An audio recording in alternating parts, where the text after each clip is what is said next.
शकुंतला बहुत ही धार्मिक महिला है। हर समय पूजा पाठ में लगी रहती है। वो कोई भी काम बिना शुभ मुहूर्त के नहीं करती है। शकुंतला अपने बेटे राज की शादी करवाना चाहती है, इसलिए वो पंडित जी के पास राज की कुंडली लेकर जाती है। प्रणाम पंडित जी, मेरा बेटा राज बहुत संस्कारी है। पूजा पाठ और धर्म कर्म के कार्यों को बहुत निष्ठा से पूर्ण करता है। मैं अपने बेटे की शादी कराना चाहती हूँ, इसलिए उसकी कुंडली ले आई हूँ। शकुंतला पंडित जी को कुंडली देते हुए कहती है और पंडित जी कुंडली को ध्यान से देखकर कहते हैं, बेटे, तेरे बेटे का उज्जवल भविष्य है। इसका गृहस्थ जीवन भी अच्छा रहेगा, परंतु क्या पंडित जी? परंतु एक बात का विशेष ध्यान रखना होगा। तुम्हें अपने बेटे की शादी उसी लड़की से करानी होगी जिसके गाल पर तिल हो। वो लड़की तुम्हारे घर, तुम्हारे बेटे और तुम्हारे भविष्य के लिए सुख, शांति और समृद्धि लाएगी। तुम्हारा भाग्य केवल उस लड़की के आने से ही जागेगा। जी पंडित जी, मैं ऐसी ही बहू लाऊंगी जिसके गाल पर तिल हो। धन्यवाद पंडित जी, धन्यवाद। पंडित जी का धन्यवाद करके शकुंतला वहां से चली जाती है। अब वो दिन रात तिल वाली बहू के बारे में सोचती रहती है। शकुंतला अपने बेटे का जहां भी रिश्ता लगाती तो उसकी एक ही शर्त होती कि तिल वाली बहू चाहिए, लेकिन उसे तिल वाली बहू कहीं मिलती ही नहीं। एक दिन अपनी माँ को इस तरह से परेशान देखकर राज कहता है, माँ, आप मेरे लिए तिल वाली लड़की क्यों देख रही हैं? अरे क्योंकि पंडित जी ने बोला है, वो तुम्हारे और इस घर के लिए भाग्यशाली साबित होगी। माँ, मैं एक लड़की से प्यार करता हूँ। आप मेरी शादी उस लड़की से करा दो ना। उसके गाल पर तिल होगा तभी मैं तुम्हारी शादी उससे कराऊंगी, नहीं तो भूल जाओ उस लड़की को। माँ की बात सुनकर राज को लगा कि माँ उसकी शादी कभी होने ही नहीं देगी, इसलिए उसने बिना कुछ सोचे समझे बोल दिया, अब माँ है ना, उसके गाल पर तिल है। सच में माँ, बहुत प्यारा तिल है। तू सच कह रहा है बेटा? अरे तो तूने मुझे पहले क्यों नहीं बताया? जल्दी से मुझे उस लड़की से मिलवा दे। ठीक है माँ, मैं बात करता हूँ उससे। अगले दिन राज रोशनी के पास पहुंचा और उसे सारी बात बताई। रोशनी ने सारी बात जानने के बाद कहा, राज, तुमने माँ से झूठ क्यों बोला? मेरे गाल पर कोई तिल नहीं है। अरे मेरे पास कोई और रास्ता नहीं था रोशनी। उस समय मुझे जो ठीक लगा मैंने किया। अगर मैं ऐसा नहीं बोलता तो माँ मेरी शादी किसी तिल वाली लड़की से करा देती। माँ से इसे झूठ बोलना ठीक नहीं है। माँ को कोई तिल वाली लड़की मिलती ही नहीं, तो माँ अपने आप तुम्हारी शादी मुझसे कराने के लिए तैयार हो जाती। अरे तुम्हें पता नहीं, पंडित जी के मुख से निकली बात मेरी माँ के लिए पत्थर की लकीर है। वो आकाश पाताल एक कर देंगी, लेकिन तिल वाली लड़की ढूंढ कर ही रहेंगी। जो भी हो राज, लेकिन माँ को जब कभी सच्चाई का पता चलेगा तो उन्हें बहुत दुख होगा। और मेरे गाल पर तो तिल है ही नहीं, अब मैं माँ से कैसे मिलूंगी? तुम अपने गाल पर काजल से एक तिल बना लो ना, बाकी मैं संभाल लूंगा। अगले दिन रोशनी ने ऐसा ही किया। उसने काजल से गाल पर एक तिल बना लिया। इसके बाद राज ने रोशनी को अपनी माँ से मिलवाया, और जब शकुंतला ने रोशनी को ध्यान से देखा तो उसके गाल का तिल देखकर बहुत खुश हो गई और दोनों का रिश्ता पक्का कर दिया। कुछ ही दिनों में शकुंतला ने राज और रोशनी की शादी बहुत धूमधाम से करा दी। बहू, राज, जल्दी बाहर आओ, एक खुशखबरी है। रोशनी और राज बाहर आते हैं। राज, देखा, मेरी बहू के भाग्य से घर में खुशी आने लगी। जिस जमीन का केस हम पिछले 10 साल से लड़ रहे थे ना, वो केस अब खत्म हो गया है। अभी अभी वकील साहब का फोन आया है, वो केस हम जीत गए हैं। माँ, ये तो बहुत अच्छी खबर है। ये सब आपकी मेहनत का फल है। आपने इस कोर्ट केस के चक्कर में बहुत मेहनत की है। अरे नहीं बेटा, ये तो मेरी तिल वाली बहू के भाग्य से हो रहा है।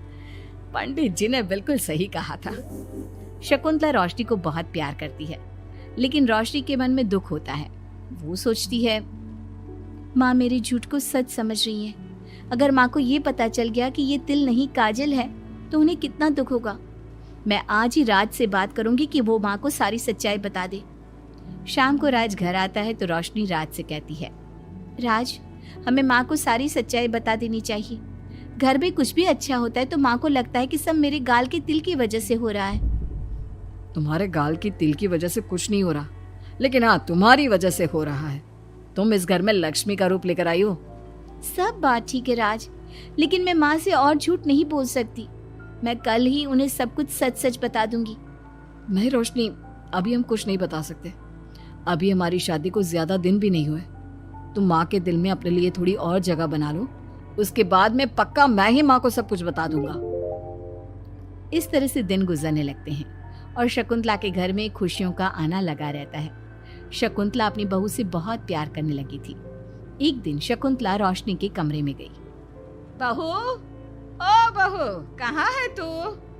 माँ मैं बाथरूम में हूँ, नहा रही हूँ। अरे देख तो मैं तेरे लिए क्या लाई हूँ, जल्दी बाहर आ। अब मैं क्या करूँ? मेरे पास तो काजल भी नहीं है, अब चेहरे पर क्या लगाऊं? राज तुमने अच्छा फंसाया मुझे। माँ आप अपने कमरे में जाइए, मुझे नहाने में थोड़ा टाइम लगेगा, मैं खुद आपके कमरे में आ जाऊंगी। नहीं बहू, तू जल्दी से निकल कर आ, मैं यहीं बैठी हूँ तेरे कमरे में। जब रोशनी को इस बात का एहसास हो गया कि उसकी सास कमरे से नहीं जाएगी, तो उसने अपने गीले बाल एक तरफ कर लिए और बालों से अपना आधा चेहरा छुपाकर बाहर आई। बहू नहा ली तुम? देखो मैं तुम्हारे लिए नई साड़ी और गहने लाई हूँ। आज शाम को बहुत मेहमान आ रहे हैं, मैं तुम्हें सबसे मिलवाऊंगी। मेहमान किस लिए आ रहे हैं माँ? अरे तुम्हें राज ने बताया नहीं बहू? हमारी कंपनी इस साल नंबर 1 की पोजीशन पर पहुंच गई है और ये सब तेरी वजह से हुआ है। चलो मैं चलती हूँ, मुझे शाम की बहुत सारी तैयारी भी तो करनी है। जब शकुंतला रोशनी के कमरे से चली गई, तब उसकी जान में जान आई। शाम को पार्टी में बहुत बड़े बड़े लोग आए थे। शकुंतला ने अपनी बहू को सबसे मिलवाया और उसकी खूब तारीफ की। पार्टी में सब लोग शकुंतला के सक्सेस का राज पूछ रहे थे, तो शकुंतला अपनी बहू और उसके दिल की तारीफ कर रही थी। एक दिन शकुंतला अपने बहू बेटी के साथ घूमने गई। आज हम घूमने आए हैं तो देखो मौसम भी कितना प्यारा हो गया है, लगता है बारिश आने वाली है। शकुंतला के इतना कहते ही जोरों की बारिश शुरू हो गई। रोशनी और राज कुछ सोच पाते इससे पहले ही रोशनी के गाल पर काजल का तिल बह गया और शकुंतला ने ये सब देख लिया। अब शकुंतला के गुस्से की कोई हद ना रही। तूने मुझसे झूठ बोला? तेरी इतनी हिम्मत? कल वही मैंने तुझे इतना प्यार किया, तुझे अपने बेटे से ज्यादा ममता दी और तूने मेरे साथ विश्वासघात किया। मैं तुझे कभी माफ नहीं करूंगी। माँ, इसमें रोशनी की कोई गलती नहीं है। मैंने ही कहा था इसे ऐसा करने के लिए। रोशनी ने कई बार आपको सच्चाई बताने की कोशिश की, लेकिन मैंने हर बार उसे रोक दिया।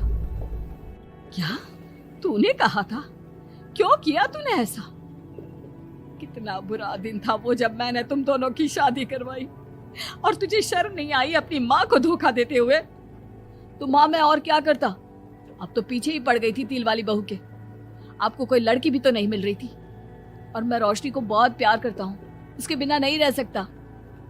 हाँ, तो अब इसी के पास रहे।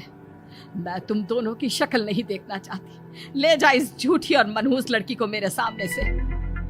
माँ, कल तक तो रोशनी बहुत भाग्यवान थी, आज ये मनहूस हो गई। अपनी सोच बदलो माँ, चेहरे के ऊपर तिल होने से कुछ नहीं होता।